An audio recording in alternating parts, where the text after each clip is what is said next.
Bom, então como a gente falou, agora a gente vai começar com o quê? Características clínicas da neoplásia.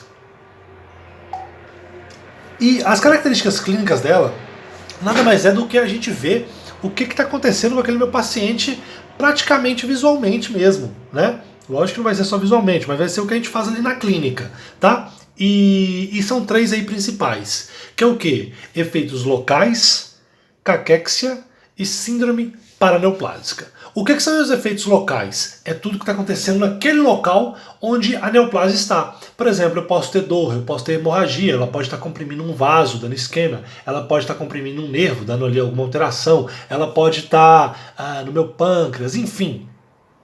Onde ela altera, o que ela altera aquela estrutura local ou adjacente, a gente vai chamar de efeitos locais. Caquexia vai ser o quê? Vai ser um máximo estado de adelgazamento. O que vai ser isso? De emagrecimento. Com o quê? Com anorexia e anêmia. Beleza? E aí como é que se dá isso? Por quê? A gente vai ter liberação de citoquinas. Quais delas, por exemplo? A gente vai ter o TNF-alfa. TNF-alfa vai fazer o quê? Vai lá no tecido adiposo, liberar o que são as leptinas. A leptina vai atuar lá no hipotálamo, ali na neurona anorexirrênica, inibindo o quê? Inibindo a fome. Beleza? Então, a pessoa não tem o apetite. Tá? Qual outra também? A gente vai ter a PIF e a LIF. O que vai ser a PIF? Fator indutor, né, de proteólises. LIF é o quê? Fator indutor de lipólises. Então a pessoa perde proteína, perde gordura. É onde ela vai ficando num estado realmente que a gente chama de caquexia. Beleza? E o que são as síndromes paraneoplásicas? São um conjunto de sintomas que a gente vai ter que não vão ser, ele não vai ser correspondente a uma característica, né, a um signo ali, a um sintoma daquela neoplasia. E aí os principais que a gente vai ter vai ser o quê? Transtornos coagulativos, formando ali trombos, transtornos dérmicos, transtornos endócrinos, transtornos ósseos e articulares. Beleza? Vamos pensar fácil. Trombose vai ser causada por quê?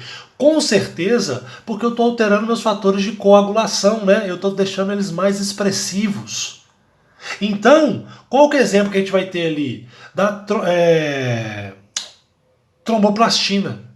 A tromboplastina tissular, quando ela está o quê? Ela vai estar alterada, eu tenho ali a síndrome de Trousseau, por exemplo, certo? Onde eu vou começar a formar muitos trombos. Quais tipos de câncer que dá isso?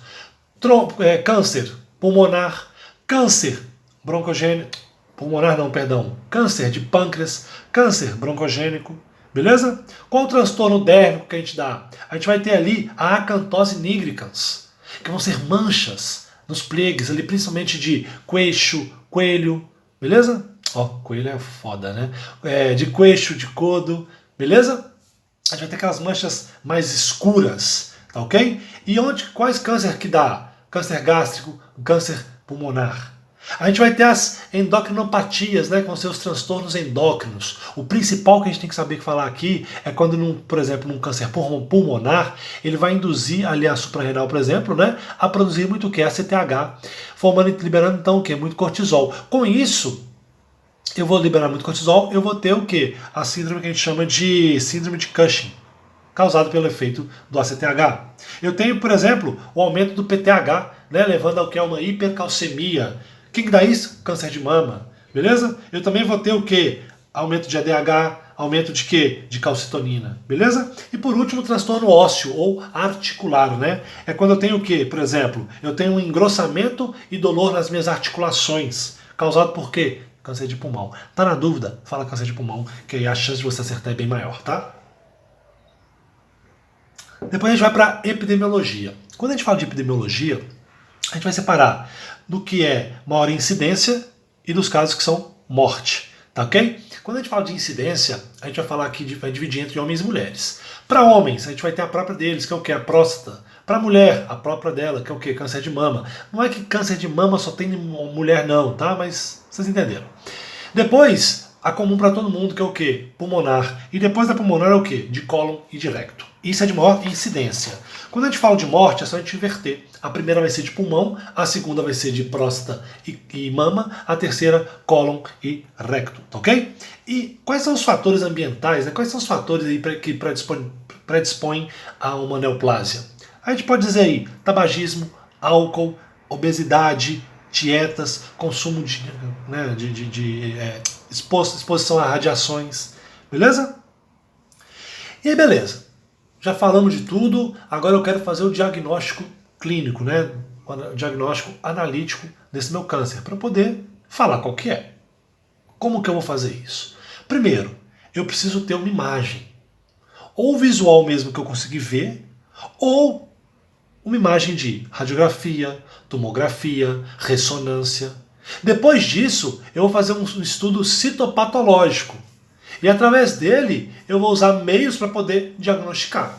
Então vamos lá. Uma vez que eu tenho essa imagem, eu vou saber exatamente onde que eu vou fazer o quê? A minha retirada do material. Certo? Tenho ali um câncer de pulmão. Onde que eu vou tirar? Eu vou furar a pessoa em vários locais? Lógico que não. Beleza? Por isso que eu tenho que ter esse estudo de imagem. Tenho ele, aí eu posso tirar a minha amostra. Como que eu posso tirar a minha amostra? Eu posso ter por biópsia, eu posso ter ali por uma aspiração com agulha fina, eu posso ter a minha extensão citológica, beleza? Como que eu faço a minha biópsia? A biópsia vai ser um procedimento, né, onde eu vou ali sacar células do tecido vivo do corpo, para poder depois analisar, mandar para um estudo citopatológico para poder analisar. A aspiração com agulha fina vai ser ali de quê? Eu vou aspirar células ou líquidos, né, de sítios de fácil acesso, como por exemplo, gânglios, tiroide, beleza? E depois eu tenho o quê? Extensão citológica, que é o raspado, é o frote. A gente vai usar nele para quem? Papiloma, por exemplo. Papiloma não, desculpa, para o Papa Nicolau, por exemplo. Certinho? E aí, beleza. Tirei a minha amostra, mando para um estudo citopatológico. Como é que eu vou diagnosticar isso aí? 3 maneiras principais. Que vai ser o quê? As imunocitoquímica, o quê? O diagnóstico molecular e o quê? Os marcadores tumorais. São essas 3 maneiras que eu vou usar para poder diagnosticar, mais usuais hoje em dia, tá? O que é uma imunocitoquímica? Quando a gente fala de imuno, a gente já tem que falar de imunidade, a gente já tem que pensar em antígeno e anticorpo. Como que eu vou fazer? Eu vou pegar um anticorpo monoclonal que vai identificar o quê? Alguma coisa. Pode ser componente celular, pode ser marcador de superfície. E aí a gente vai ter alguns usuais também. Quando eu tenho, por exemplo, aqueles tumores indiferenciados, né? E aí como é que eu faço? Eu faço um anticorpo que vai reconhecer o quê? Creatina. Se ele reconheceu aquilo ali, qual que é a origem do meu tumor? Epitelial. Quando eu tenho creatina, epitélio. Lembra? Tá? Creatina não está na superfície do epitélio? Vai ser de epitelial. Se eu vou ter a desmina vão ser aquelas uniões que acontecem ali, por exemplo, em célula, entre as células. E as células musculares têm muita desmina. Então, quando eu tenho um reconhecimento da desmina, eu sei que vai ser o quê? De origem muscular. E aí, se eu quiser saber, é músculo liso, é músculo estriado, a actina vai vir de músculo liso. A miogenina vai ser de músculo estriado. A vimentina, origem mesenquimal. Beleza? E aí eu vou conseguir saber exatamente qual que é a origem, né? Qual que é o local ali do meu... se é epitelial, se é mesenquimal, tá ok? Da minha metástase. Por quê? Porque a metástase ela vai ter em outro local que não é o original, né? Então se eu, por exemplo, tô lá no pulmão, tirei uma amostra ali, eu tô vendo que a origem dele é de origem muscular. Eu encontrei foi o que? A desmina. Eu sei que está tendo um problema no músculo e não exatamente no pulmão. É tipo isso, tá? Depois, diagnóstico molecular. Quando eu penso em moléculas, eu já tenho que pensar no mínimo possível, que é o que? O ADN. Como é que eu faço isso aí? PCR é a mais clássica delas. PCR vai ser o que? Eu vou poder amplificar uma sequência. E aí, um exemplo que a gente tem é daquela sequência que a gente conhece como BRCA. 1 e 2, que é para quê? Para câncer de mama. Então, se a pessoa apresenta aquilo ali, ela tem grande chance de apresentar um câncer de mama, tá ok? Assim como os marcadores tumorais. Eles não vão dizer se a pessoa tem, não tem, com certeza 100%. Mas para que eles servem? Eles vão ser o quê? Eles vão ser hormonas, eles vão ser enzimas, qualquer outra molécula liberada, certo? Ou induzida pelo tumor. Beleza? Às vezes pode ser o tumor que está liberando, ou o tumor está induzindo uma outra estrutura a liberar esse tipo de enzima, molécula, proteína, hormona, tá ok? E aí para que serve também? Poxa, se eu estou tendo um aumento dela, pode ser que eu tenha câncer. Se eu estou em tratamento, aí elas estavam no nível, do nada ela começou a aumentar, posso ter uma recidiva, beleza? E aí quais são as mais comuns? PSA, câncer de próstata, certo? HCG, que vai ser para quê? Para câncer ali do colo do útero, certo? Que a gente vai chamar de cariocarcinoma. Depois a gente vai ter o quê? Mucinas, CA199, CA125 e CA153. CA199 vai ser para quê? Câncer de cólon e pâncreas. Depois 125, câncer de ovário. 153, câncer de mama. E a gente vai ter a fosfatase alcalina, para o quê? Câncer ósseo. Por que fosfatase alcalina? A fosfatase alcalina é importante na maduração ali de um osteoblasto em osteoclasto. Beleza? Bom, agora falando sobre os tumores epiteliais de revestimento, né? Para isso eu vou ter que ter alguns outros conceitos que vai ajudar bastante a gente a entender, tá? Quais conceitos são esses histológicos? De hiperkeratose. O que é hiperkeratose? É quando eu tenho ali na minha epidermis um aumento de células, né, de crescimento celulares ali no extrato córneo. O que é o extrato córneo? Vamos ver? É isso aqui, ó. Então eu tenho a minha epidermis, a dermis e o tecido subcutâneo, beleza? O que acontece? Na epidermis, aqui tá o ar. Aqui vai entrando para dentro do corpo, tá? Então a gente tem quem? Extrato córneo, granuloso, espinoso e basal. Então quando eu falo que eu tenho aqui uma hiperkeratose, eu falo que eu tenho um crescimento, né, do extrato córneo, eu estou tendo um aumento de células aqui, no extrato córneo, no extrato mais superficial, beleza? Depois eu tenho acantoses, que é uma hiperplásia da epidermis, que é a camada mais externa, ou seja, eu tenho uma hiperplásia disso aqui tudo, certinho? O que mais que eu posso identificar nessa imagem da epidermis aqui? O tipo de célula, tá? Quando eu falo do extrato basal, estou falando de células cúbicas. A partir que elas vão se proliferando, elas vão se tornando mais planas e vão perdendo núcleo, perfeito? O que é uma paraqueratose? É quando eu tenho núcleos no extrato córneo. É para eu ter núcleo aqui? Não. Se eu tenho, é anormal. Disqueratoses é quando eu tenho queratina onde não é para ter. Por exemplo, no extrato granuloso, é para eu ter queratina? Não, a queratina onde é que eu tenho ela aqui? Beleza? E o lentigo é quando eu tenho o quê? Melanocitos no extrato basal. É para eu ter melanocitos aqui? Não, eles têm que ir subindo e não ficar armazenados aqui embaixo. Beleza? E agora a gente vai falar sobre os tumores. Eles vão ser tumores de quê? De epitélio de revestimento, tá? Eles podem ser benignos, intermediários ou malignos. O que eu posso falar dos benignos? Primeiro eu tenho o papiloma. O papiloma vai ser o quê? Vai ser projeções digitiformes, onde o eixo ali eu vou ter o tecido conjuntivo e ao redor eu vou ter epitélio de revestimento, tá? Se dá na pele, se dá nos genitais masculinos, femininos, se dá também nas cordas vocais, beleza? Normalmente está associado a quem? Ao HPV, vírus do papiloma humano, certo? E qual que é a histologia dele? Eu vou ter a presença de coilocitoses. O que é coilocitoses? Células aplanadas com o núcleo que? Bem periférico, beleza? Além disso, eu tenho o quê? Uma hiperkeratose, que é hiperplasia disso aqui, e uma o quê? Uma acantose, que é o quê? É a hiperplasia de tudo, beleza? Depois do papiloma, outro benigno é o queratoacantoma, tá? O que eu posso falar dele? Ele vai aparecer na cara como uma pápula. O que é uma pápula? É uma elevação sólida, beleza?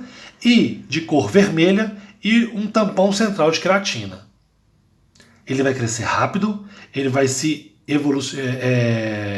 logo ele vai, né, ele cresce muito rápido e vai dar o quê? Cicatriz. Qual que é a histologia dele? Vai ser o quê? Células centrais escamosas com queratina. Beleza? Predisposição: homens de pele branca e maior que 50 anos. Não confundir ele com quem? Com carcinoma epidermoide. Carcinoma epidermoide, ele é maligno, tá? Queratose seborreica. Pensa numa massa de pizza, sem nada, tá? É o quê? Placas arredondadas de cor parda ou marrom escuro, tá ok? Se diferencia de um melanoma exatamente pela presença de poros. Qual que é a histologia dele? São células do extrato basal, aquelas mais lá embaixo, carregadas de melanina. Isso é o quê? É lentigo, certo? E também posso ter hiperkeratoses. que vai ser o quê? Uma hiperplásia ali das células do extrato córneo. Causa dela é desconhecida e qual é a predisposição? Idade, pele branca. Aí eu vou entrar no que é quem? Nos intermediários, né? E qual é o intermediário que eu tenho? Eu tenho a queratose queratose solar ou actina. Ela é uma displasia ali da epiderme. O que é uma displasia? É um crescimento, né, regular, desordenado das células ali epiteliais, beleza? Mede menos que 1 centímetro, a cor dele é pardo e em algumas lesões ele pode produzir uma excreção de queratina. A gente chama isso de quê? Querno cutâneo. Qual que é a histologia dela? Ela é uma atípia, né, ali do extrato basal, com disqueratoses, que é quando eu encontro o quê? Eu encontro queratina, por exemplo, no extrato granuloso, certo? E uma hiperqueratoses. Ela é intermediária, mas ela é pré-cancerosa. Pré-cancerosa de quem? Do carcinoma epidermoides. Beleza? E aí eu vou entrar nos malignos, né? E de maligno aí eu posso lidar com o carcinoma transicional, que ele vai ser de mucosas de vias ali urinárias, por exemplo, o uretélio, né, que é o epitélio de transição. Tenho o carcinoma basocelular, tá ok? E aí isso aqui eu tenho que saber, ó, é o tumor invasivo mais frequente, ele não faz metástases, ele não tem desmossomas, não aparece em mucosa, só em epitélio, beleza? Ele vai ser o quê? Pápulas perladas com vasos dilatados. Quando eu tenho vasos dilatados ali, como é que eu chamo? Telangiectasia. Telangiectasia, né? Microscopia, eu vou ter dois tipos de crescimento. Eu tenho o multifocal ou o nodular. O que é o multifocal? São células pequenas dispostas num crescimento multifocal, ali na superfície. Os nodulares são o quê? Células dispostas em nódulos e eu vou ver eles o quê? Empalizadas, uma ao lado da outra, tá? Qual que é a predisposição? Células não, né? Pele branca, com exposição solar e em pessoas imunodeprimidas, tá? Carcinoma epidermoides é o segundo mais comum, tá? Metastatiza por vias linfáticas, ele aparece tanto em mucosa como em pele, diferente do baso celular, e ele vai ter desmossomas, coisa que o baso celular não tem. Como que é a macroscopia dele? Vai ser um carcinoma in situ, com placas rojas na pele e blancas quando for de mucosa. Ele pode evoluir invadindo, certo? E eu vou ter o quê? Nódulos indolores que vão se ulcerar. O que é ulcerar? Perda de continuidade com a escavação tecidual. Qual que é a microscopia? A microscopia vai ser o quê? Ele pode ser bem diferenciado ou mal diferenciado. Quando ele é bem diferenciado, eu estou falando de pérolas córneas. O que são pérolas córneas? São células queratinizadas, concêntricas e eosinófilas, tá bom? Mal diferenciado, células redondas, anaplásicas, né, que é o que? É bem diferente ali do que está naquele meu tecido, com disqueratose, ou seja, presença de queratina em alguma capa. Predisposição, idade, pele branca e eu coloquei 2 vezes a idade, né? Beleza, radiação pode ser também. E aqui, só relembrando, tá? Não é desse tema aqui agora não, isso aqui é só para relembrar a diferença, né, de um tecido granulomatoso de um granuloma. Um tecido granulomatoso é aquele que vai ter o quê? Bastante angiogênese, porque ele vai ser um tecido de reparação. Já um granuloma, ele vai ser o quê? É um tecido onde eu vou encontrar ali o meu invasor central, né? Eu vou encontrar macrófagos, vou encontrar células epitelioides, células grandes, gigantes, beleza? Fibroblastos, tudo isso daí.